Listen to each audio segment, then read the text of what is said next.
DreamTune Era presents Ramayan, the Eternal Journey. I'm your storyteller. In today's episode, we will not begin the story of Rama with his birth. We will begin with a question. A question that the sage Valmiki puts before Narada. Is there in this world a human being in whom many extraordinary qualities can exist together? And in answer to that question, a name enters our journey for the first time: Rama. The opening chapter of the Bālakāṇḍa is more than an introduction. Before the vast narrative begins to unfold, it establishes the qualities through which Rama is first presented to us. Valmiki asks Narada one question after another. Is there someone who is virtuous and powerful? Someone who understands dharma, that is, who understands what is right and what duty requires? Someone who remembers the good done to him? Someone truthful and firm in his commitments? The questions continue. Who possesses good conduct? Who seeks the welfare of all beings? Who is learned? Who is capable? Who has a presence that people find pleasing? Then Valmiki turns towards self-mastery. Who has control over himself? Who has mastered anger? Who possesses brilliance? Who is free from the habit of finding fault in others? And who, when his anger is aroused in battle, possesses such power that even the gods would take heed? Notice what Valmiki is searching for. Not merely a powerful warrior. Power alone is not enough. There must be truth, character, knowledge, an understanding of duty, concern for others, and alongside all of these, mastery over oneself. That is one of the first important signals given by the epic. Strength is not presented in isolation. In Valmiki's question, strength stands beside character. Valmiki tells Narada that he deeply wishes to hear of such a person, and that Narada is capable of knowing whether such a man exists. Narada hears the question. Before answering it, he acknowledges something important. The qualities Valmiki has named are numerous, and they are difficult to find together. Then comes the answer. There is a man born in the Ikshvaku lineage, the royal line to which Rama belongs, known among people by the name Rama. Rama.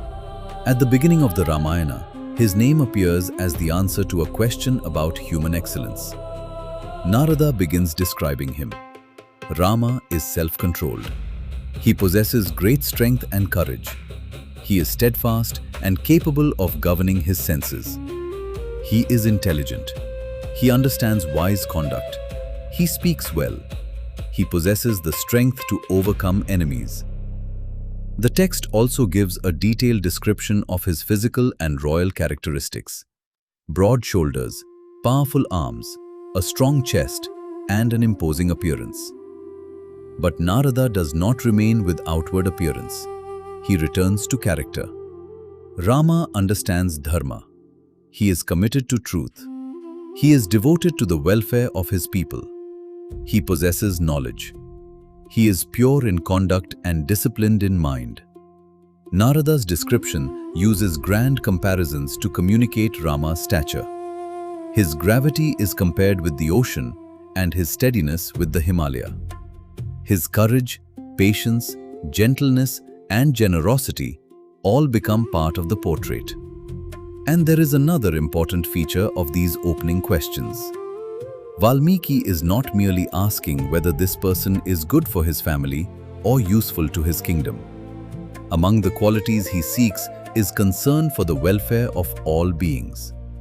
That helps us understand why the first question of the Ramayana matters so much.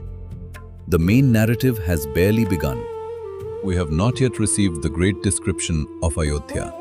The story of King Dasharath has not yet unfolded in detail. Even Rama's birth lies ahead in the present narrative sequence. And yet, before all of that, the Ramayana tells us what kind of person its central figure is being presented as. There is also an important point about chronology. The first chapter of the Bālakāṇḍa does not remain only with Rama's qualities. Narada will go on to give Valmiki a compressed account of major events in Rama's life. In other words, the source itself gives us a preview of events that the full narrative will later tell in detail. We will not erase that preview simply to avoid spoilers, because it belongs to the structure of the Valmiki Ramayana itself.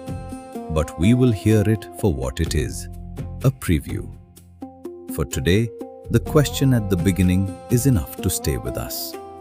If a person has power but not truth, is that greatness? If someone possesses knowledge but has no concern for the welfare of others, is knowledge enough? If someone can accomplish extraordinary things but cannot govern himself, can that person truly be called exemplary? Valmiki's question is not about finding one impressive quality. It is a search for qualities that are extraordinarily difficult to bring together in one human being. And Narada does not answer with an abstract philosophy. He gives Valmiki a name: Rama.